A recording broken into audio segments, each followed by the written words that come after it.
it's Saturday. No school today. But I'm bored. Me too.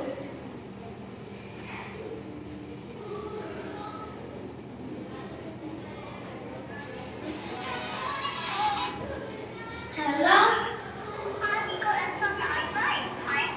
Hi, Grace Sarah. What's up?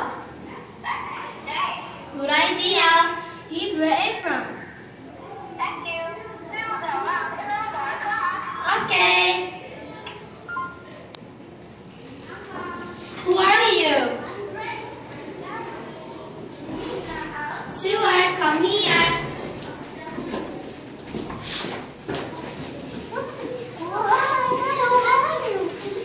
Oh, it's 12 o'clock. We have lunch time. I'm hungry. Me too. What is good for lunch? I have an idea. Policy. Let's make a mini cake. Oh, that's good. Do you have cake stuff? Yes, we have. Let's go to the kitchen.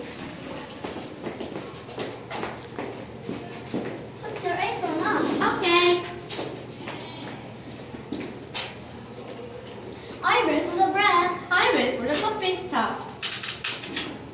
And then you can spread cream on the cake.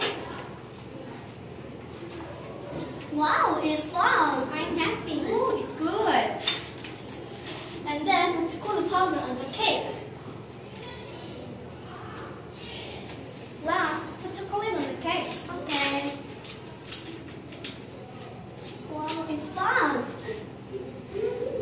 Oh, it's beautiful. And it looks delicious. Our cake is perfect. It's awesome. Let's cook the cake. Let's have our cake. Oh, that's good. It's yummy. Our cake is very delicious. Next time, let's make a spaghetti. Good idea.